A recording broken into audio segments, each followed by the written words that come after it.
What would you do if there was no room and a miracle depended on you? Long ago, in Bethlehem, a weary innkeeper named Henry struggled to keep his inn open. Travelers came and went, but resources were few and the nights were long.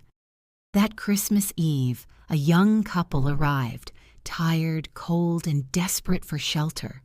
In Henry's inn, every room was full. Every bed was taken. Just as Henry was closing the inn, hurried footsteps approached. He opened the door to a tired, dusty couple. "Good evening," he said kindly.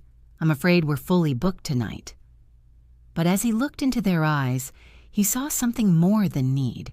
He saw quiet faith. He saw hope waiting for a place to rest. Henry's eyes softened. "There's a small space behind the inn," he said, humble, "but warm enough for you tonight." Their faces lit up. "Thank you," they whispered. Henry offered them the only space left, a simple stable behind the inn. That night, as the sounds of labor filled the air and a newborn's cry broke the silence, Henry stepped outside.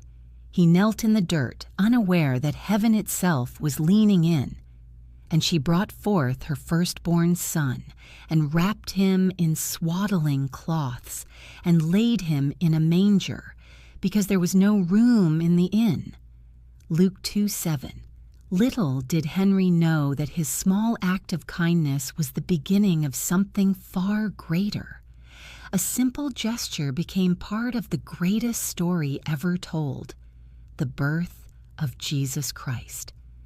As we celebrate Christmas and live our lives each day, we are reminded of this truth. We are all given opportunities to offer small acts of kindness. You may never know the great story, testimony, or miracle you are contributing to, or even birthing, through a simple gesture of love. This Christmas, open your heart willingly. We don't need to imagine an innkeeper. We can be the innkeeper. Make room for Jesus, for those in need, and for kindness. Give generously, because sometimes what feels small to us is the very place where God begins something extraordinary. Don't let the Savior pass quietly by. Welcome him in.